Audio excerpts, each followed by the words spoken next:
तो उदाहरण नंबर 2 जो है भाई बहुत ज़्यादा इंपॉर्टेंट है ट्रिग्नोमेट्री में 10th क्लास के लिए, ठीक है, वेरी इंपॉर्टेंट। क्यों? क्योंकि यहाँ पर जो कॉन्सेप्ट आप सीखने वाले हो ये कॉन्सेप्ट बड़े बड़े क्वेश्चंस में भी अप्लाई होगा। तो मैं ये नहीं बोल रहा कि एग्जैक्ट यही क्वेश्चन आपको मिलेगा, लेकिन ये सवाल आना ज़रूरी है, क्योंकि इसका कॉन्सेप्ट अगर आपको आ गया तो आगे क्वेश्चंस कभी अटकेंगे नहीं। अब इसमें ऐसा क्या कॉन्सेप्ट दिया हुआ है, तो देखो इसके अंदर बोल रखा है कि आप दी गई संरचना दे रखी है, एक ट्राइंगल दे रखा है, देखो त्रिकोण दे रखा है, तो 90 डिग्री का कोण ये बन रहा है सी पर, है ना।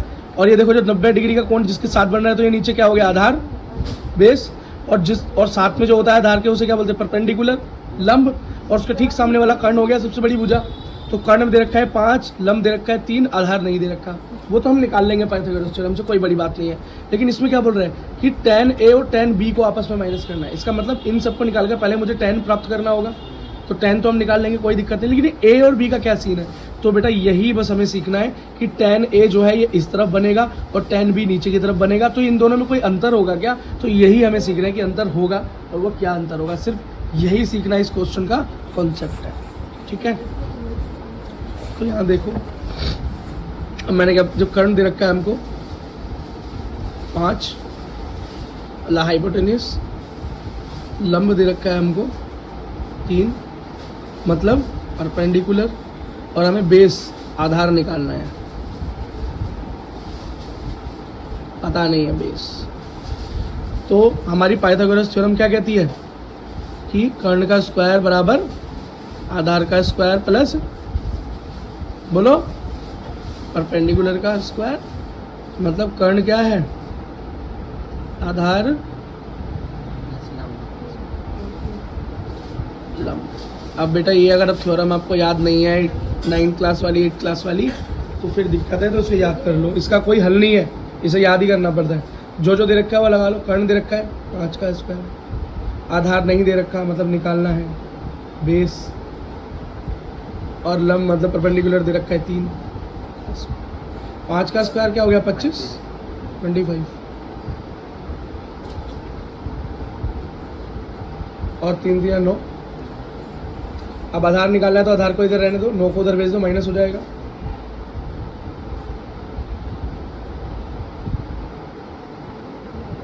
पच्चीस में से 9 गए, बोलो।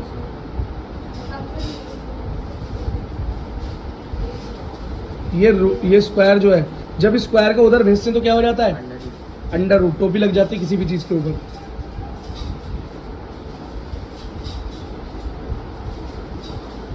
और अंडर रूट से बाहर कौन निकल कर आएगा, स्क्वायर निकल कर आता है। जैसे कि हमको पता लगाना है कि 16 किसका वर्ग है, तो 2 का वर्ग क्या होता है 4, 3 का क्या होता है, बोल 3 का क्या होता है, 3 3 9, 4 का क्या होता है 16, तो क्या निकल कर आएगा बाहर, बात का तो आधार कितना निकल कर आया, बेस 4। अब 10 निकालना है, 10A माइनस 10B निकालना है। तो अब जरा करने से पहले 10 निकालने से पहले एक चीज याद करो कि 10 कैसे निकलता है। हमने क्या याद किया था, लाल बटा पंडित बद्री प्रसाद हर हर बोली, sine cos 10 cosec sec cot. तो साइन कॉस 10, 10 मतलब ला बटा कहाँ आया, मतलब P बटे B, क्या बोलोगे लंब बटे आधार, मतलब परपेंडिकुलर अपॉन हाइपोटेन्यूस ओ बेस, ठीक है। इसके हिसाब से 10 की वैल्यू निकलती है। लेकिन समझने वाली बात क्या है कि ये 10A और 10B क्या अलग हैं, हाँ बिल्कुल अलग है, बस अब यही समझना है, बाकी सारा काम हो चुका है।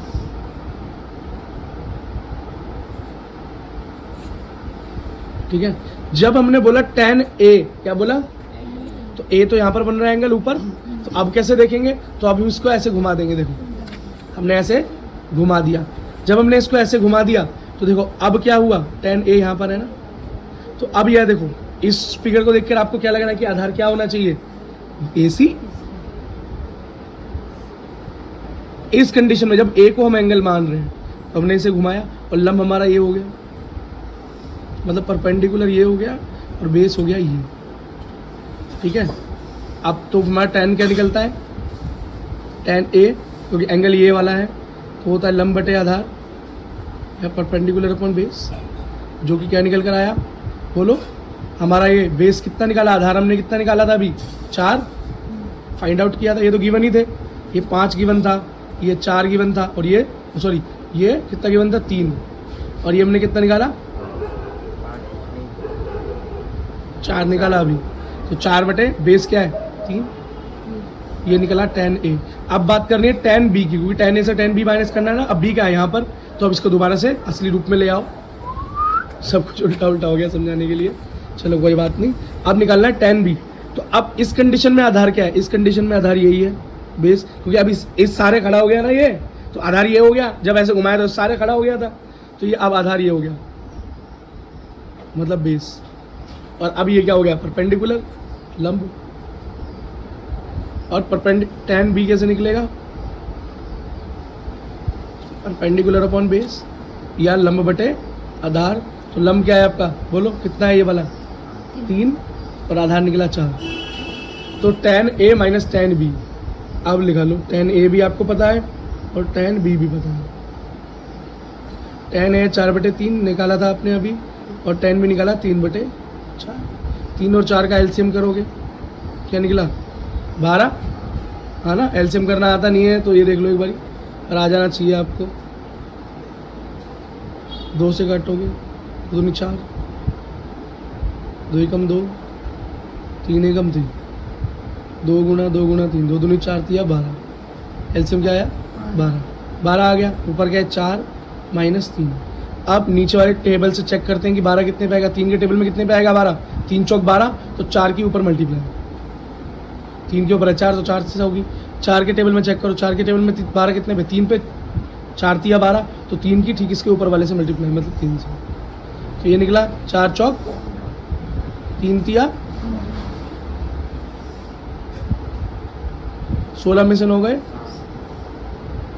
7/12 आपका उत्तर आ गया। उदाहरण नंबर 2 का। क्या हम सही हैं या नहीं है? ओके 7/12 बिल्कुल करेक्ट। तो बेटा अब उदाहरण नंबर 4 देखो, बहुत आसान उदाहरण है। उदाहरण में क्या देखा है 5 cot A बराबर 12, साइन A और sec A प्राप्त करना है। बहुत आसान है, इसके अंदर तो कोई भी सीधा सीधा एंगल दे रखा है A मतलब नीचे वाला, तो ये तो आपका बेस हो गया, और ये आपका क्या हो गया परपेंडिकुलर हो गया, आधार लंब, और ये आपका कर्ण हो गया। सिर्फ कर्ण प्राप्त करना है, आपका साइन भी निकल आएगा और सेक भी निकल आएगा। बहुत आसान है, चलो करते हैं। सबसे पहले क्या रखा है देखो,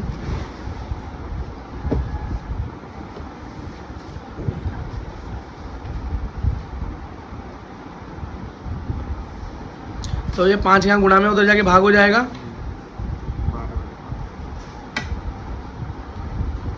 देखो अब यहाँ से क्या होता है, देखो बड़ा ध्यान से देखना। हमने क्या सीखा था लाल बटे कक्का,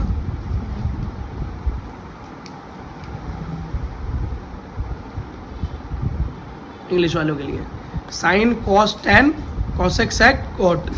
तो टेन का ठीक उल्टा होता है कॉट, ये कॉट ही दे रखा है। तो टेन क्या होता है लंब बटे आधार, परपेंडिकुलर अपॉन बेस। तो कोट इसका ठीक उल्टा होगा, मतलब बेस अपॉन परपेंडिकुलर, आधार अपॉन लंब। तो ये कॉट क्या हो गया आधार बटे लंब हो गया। तो आधार ऊपर वाला आधार होता है और नीचे वाला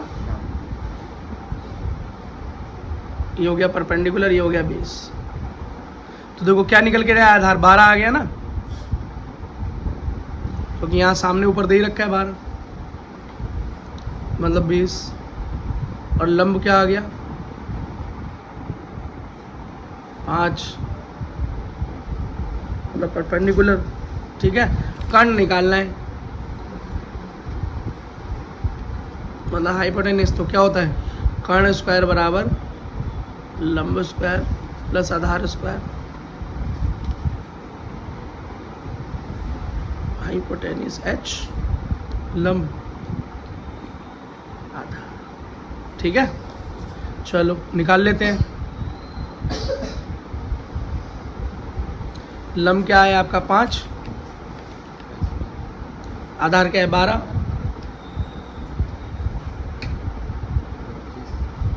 बारह का स्क्वायर 144, दोनों को जोड़ा था 169।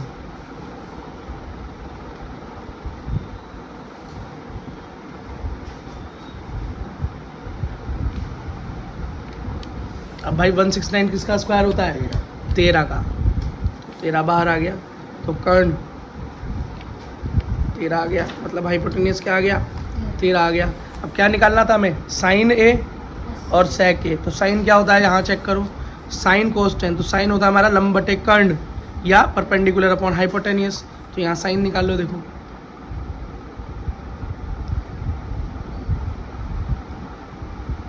और अभी हमने कर्ण क्या निकाला? 13 है ना, हाइपोटेन्यूज 13 और परपेंडिकुलर कितना है? लंब 5 दे रखा है, तो साइन आ गया आपका 5/13। अब निकालना है सेक, तो sine cos 10 cosec sec cot. तो सेक क्या? बीच वाला, कॉस का ठीक उल्टा, कॉस होता है आधार बटे कर्ण बेस अपॉन हाइपोटेन्यूज, तो सेक क्या होगा? ठीक इसका उल्टा, हाइपोटेन्यूज अपॉन बेस कर्ण बटे आधार।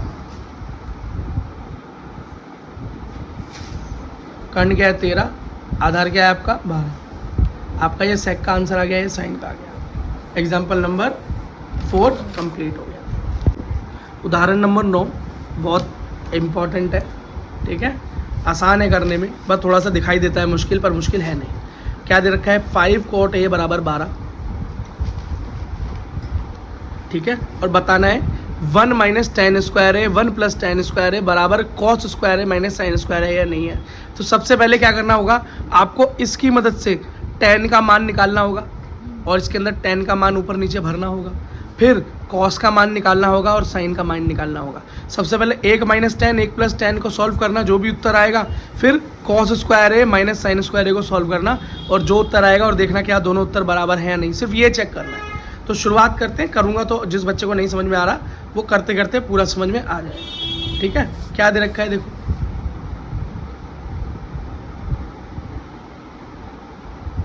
यही दिया हुआ है। तो सबसे पहले तो हम यहाँ से सारे नंबर, मतलब सारे और जितने भी हमारे ट्रिग्नोमेट्री के एंगल्स हैं सारे एंगल्स निकाल लेते हैं, हमारी काम ही खत्म हो जाएगा, ठीक है। फिर हम आराम से कुछ भी वैल्यू जो चाहिए होगी वो लगाते रहेंगे, 5 गुना में उधर जाके भाग हो जाएगा, ठीक है। अब देखो हमने क्या सीखा था,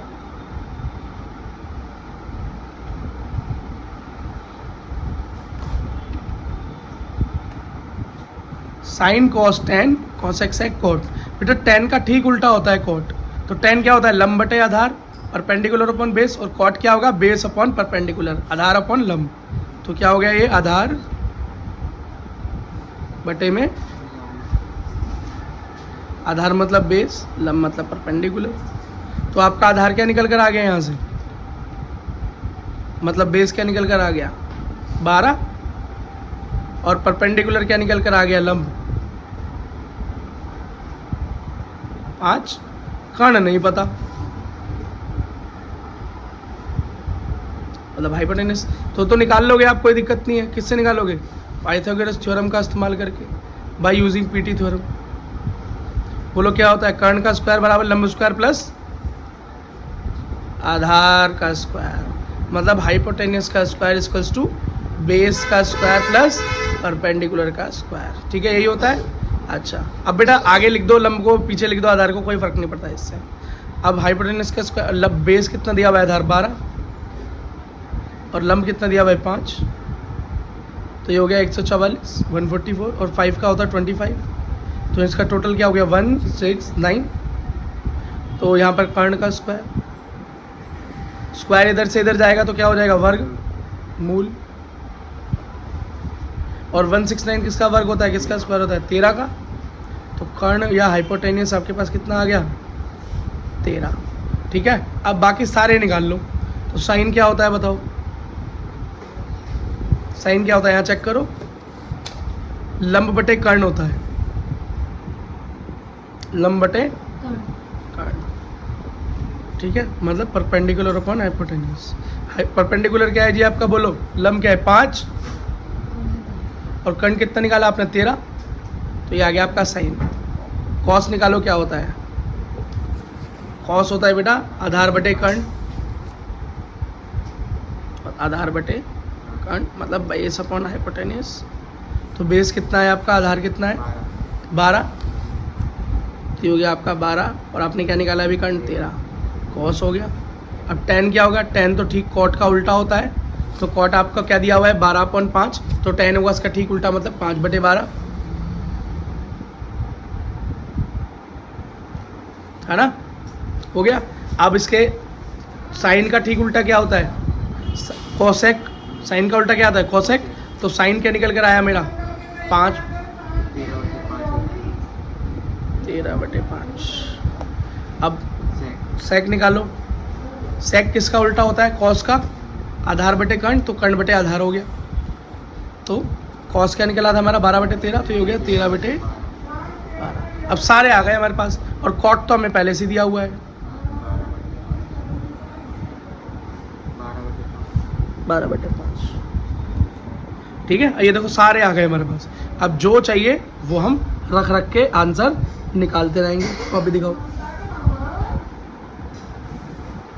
बेटा, जल्दी दिखाओ कॉपी, जल्दी।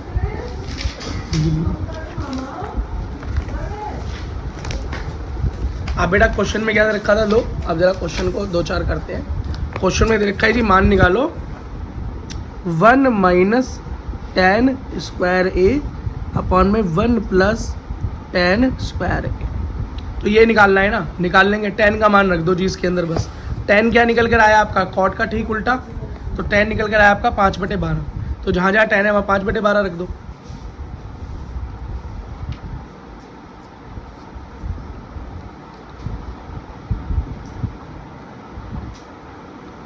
क्या हो गया बोलो, 5 का स्क्वायर हो गया 25 और 12 का हो गया 144,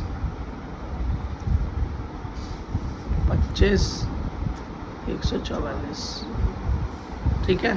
अब क्या होगा, अब इसके नीचे कुछ नहीं है तो इसके नीचे 1 मान के इसका एलसीएम लें, तो एलसीएम आएगा 144। ऊपर क्या हो गया 1 के टेबल में 144 माइनस 25, ऊपर नीचे क्या हो गया सेम 144 की मल्टीप्लाई ऊपर ये हो गया 144 प्लस 25 बटे में 144, ठीक है। 144 से 144 कट गया, 144 माइनस 25 बटे में क्या आया 144 प्लस 25। बोलो बेटा क्या हुआ ये, 144 से 25 गए, जल्दी बोलो, और 144 में 25 जुड़े, बोलो जल्दी बताओ, 5 जाएंगे कितने बचेंगे, अरे 144 से 25 जाएगा तो जल्दी बोलो कितना बचेगा। 10th क्लास के बच्चे उतना टाइम लग रहा है।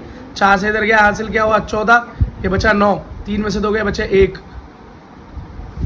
और 1, ठीक है। तो क्या आया 119, ये आया भाई आपका इसका आंसर।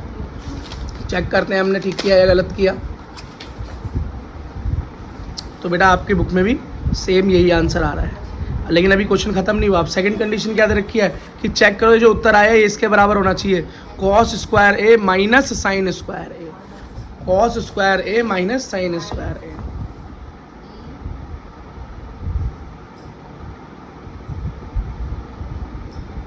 तो cos का मान रख दो यहाँ पर, यहाँ साइन का मान रख दो। भाई cos का मान क्या है बोलो, cos क्या निकाला हमने अभी देखो 12/13 का स्क्वायर, और साइन का मान क्या निकाला हमने 5/13 का स्क्वायर। तो जी कर लेते हैं, तो क्या निकल कर आएगा 12 का स्क्वायर करेंगे तो 144, 13 का स्क्वायर करेंगे तो 169, 5 का करेंगे तो 25, 13 का करेंगे तो 169। एलसीएम करो, जब दोनों तरफ सेम है तो सेम ही एलसीएम आ जाता है 169, 144 माइनस 25, तुम्हारा आंसर क्या निकल के आया 119 अपॉन में 169। क्या सेम आया है या नहीं? यस बेटा एकदम एग्जैक्टली सेम आया है। तो बस यही बेटा आपको सॉल्व करके दिखाना था, आपका क्वेश्चन हल हो गया। Thank you.